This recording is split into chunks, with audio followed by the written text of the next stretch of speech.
बिस्मिल्लाहिर्रहमानिर्रहीम। Welcome back.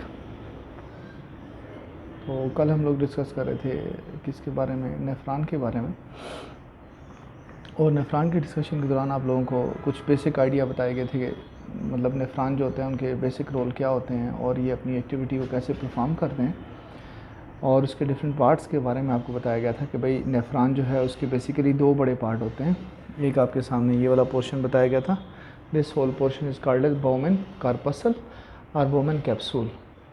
और फिर उसके बाद आपको ये सारा सेक्शन बताया गया था कि ये पीसीटी हैं, और फिर उसके बाद ये loop of Henle and then DCT, और फिर ये किस तरह से एक्टिविटी परफॉर्म कर रहे होते हैं और इनको कौन सी ब्लड सप्लाई आ रही होती है। तो आपको एक चीज़ बताई गई थी कि ये हैं एफरेंट आर्ट्रियोल्स, ये हैं बेड ऑफ कैपिलरीज यानी बंच ऑफ कैपिलरीज, जिसको हमने कहा ग्लोमेरुलस, और फिर ये ग्लोमेरुलस के बाद ये हैं इफरेंट आर्ट्रियोल्स। अब ये वाइड पोर्शन आ जाता है जहाँ पे कैपिलरी को फीड जो है वो आर्ट्रियोल कर रही होती है, और कैपिलरी को जो अनलोड कर रही होती है वो भी आर्ट्रियोल कर रही होती है। जनरली हमारा आपको पता है सर्कुलेशन में ये होता है कि सपोज़ करें कि एओर्टा है, एओर्टा के बाद आर्टरीज़ आ जाती हैं, आर्टरीज़ के बाद आर्ट्रियोल्स होती हैं, और आर्ट्रियोल जो होती हैं जब स्प्लिट होती हैं तो कैपिलरीज़ बनती हैं, और कैपिलरीज़ के बाद जो हैं वेन्यूल्स बनती हैं, और वेन्यूल्स के बाद जो है वो वेन्स बन रही होती हैं।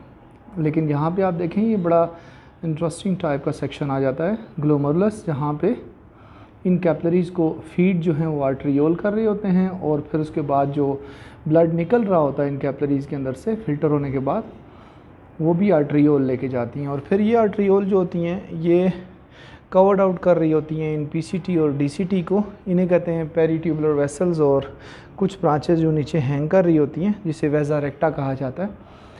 तो हमारी आज की जो डिस्कशन होगी वो होगी इस सेक्शन के बारे में। ये और कोशिश करेंगे अगर ये सेक्शन भी हमारा कवर हो जाता है वेल एंड गुड, अदरवाइज़ ये सेक्शन हम कवर करेंगे कि भाई इस सेक्शन में एक्चुअली हो क्या रहा होता है, यानी बाउमेन कैप्सूल के अंदर जो फिल्ट्रेशन होती है और उन फिल्ट्रेशन में कौन सी एक्टिविटीज़ हैं। हाँ, तो हमारी बात हो रही थी कैपिलरीज़ के बारे में। तो यहाँ पे जो ग्लोमेरुलस के अंदर बंच ऑफ कैपिलरीज़ हैं, ये स्पेशल टाइप की कैपिलरीज़ होती हैं, डिफरेंट पार्ट्स में होती हैं, यानी कैपिलरीज़ की भी टाइप्स होती हैं अपनी अपनी। इनमें जैसे सपोज़ करें कंटिन्यूस कैपिलरीज़ हैं, डिसकंटिन्यूस कैपिलरीज़ हैं, और एक हमारे पास ये जो यहाँ पे हम बात करेंगे ये फेनेस्ट्रेटिंग कैपिलरीज़ हैं। अब ये फेनेस्ट्रेटिंग कैपिलरीज़ क्या होती हैं? ये ऐसी कैपिलरीज़ हैं जिनके अंदर फेनेस्ट्रेशन होती है। फेनेस्ट्रेशन क्या है? ये स्मॉल ओपनिंग्स होती हैं, यानी इनके डेफिनेट सी बात है कैपिलरीज़ हैं तो capillaries they are made up of cells, definitely uniseriated row होती है, तो ये सेल से मिलके बनी होती है। अब ये जो सेल्स हैं इनकी मेम्ब्रेन के अंदर स्मॉल चैनल्स होते हैं, प्रोटीन चैनल्स होते हैं, and those protein channels are called as fenestrations. ये इतने स्मॉल पोर्स होते हैं कि इनके अंदर से वो मटेरियल पास करता है जिसका साइज़ जो है 50 to 100 नैनोमीटर के बीच बीच में आता है। यहाँ पे जो कैपिलरीज़ होती हैं, यानी फिल्ट्रेशन जब हो रही होती है आपका ब्लड फिल्टर हो रहा होता है।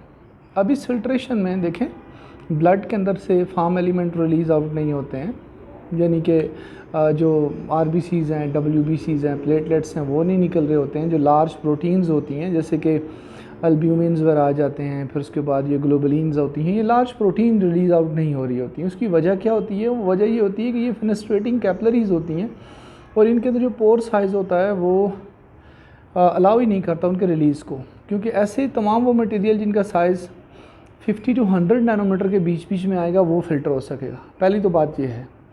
दूसरी बात ये है कि अभी और डिटेल के साथ बात होगी। ये हमारे पास जैसे कैपिलरीज़ हैं तो कैपिलरी के यहाँ पे ये बेसमेंट है। This basement is also very very important to understand.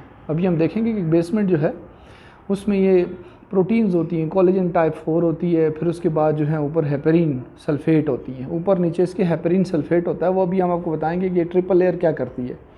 बस आपने एक चीज़ ध्यान में रखनी है कि हेपेरिन सल्फेट जो है उसके ऊपर कौन सा चार्ज होता है? नेगेटिव चार्ज होता है। हेपेरिन सल्फेट के ऊपर नेगेटिव चार्ज होता है। अब ये बीच में हमारे पास समझ लें ये क्या है, कोलेजन टाइप 4 आ जाती है, और फिर उसके बाद इस तरफ भी हेपेरिन सल्फेट है, इस तरफ भी हेपेरिन सल्फेट है। तो हेपेरिन सल्फेट पे कौन सा चार्ज है? नेगेटिव चार्ज है। इसका मतलब ये हुआ कि ब्लड के अंदर से वो मटेरियल जिसके ऊपर नेगेटिव चार्ज होगा वो यहाँ पे फिल्टर हो जाएगा, यानी वो बाहर नहीं निकल पाएगा बिकॉज ऑफ दिस बेसमेंट। क्यों कि जो सिमिलर चार्जेस होते हैं वो एक दूसरे को रिपेल कर रहे होते हैं। तो नेगेटिव चार्ज कैरिंग जो प्रोटीन्स होती हैं वो यहाँ से बेसमेंट की वजह से फ़िल्टर नहीं हो पाती हैं। फिर उसके बाद जो लार्ज साइज़ मॉलिक्यूल होते हैं वो ये फिनेस्ट्रेशन जो होती हैं, जो ओपनिंग का स्मॉल साइज़ होता है उसकी वजह से ये फ़िल्टर नहीं हो सकते हैं। और आगे भी हम थोड़ी देर बात करते हैं। तो बजाय इससे कि आपको यहाँ पे थ्योरेटिकली या वर्बली बताया जाए, तो डायग्राम के ज़रिए हम एक्सप्लेन करने की कोशिश करते हैं और फिर एट द एंड हम बात करेंगे कि अगर कोई कन्फ्यूजन हुई तो उसको दूर करेंगे हम लोग कि कहाँ कहाँ पे कौन कौन सी एक्टिविटी हो रही है। तो नेक्स्ट हम एमएच पे जाएंगे, यानी कि इस सेक्शन पे जाएंगे, जो बाउमैन कैप्सूल है यहाँ पे जाएंगे।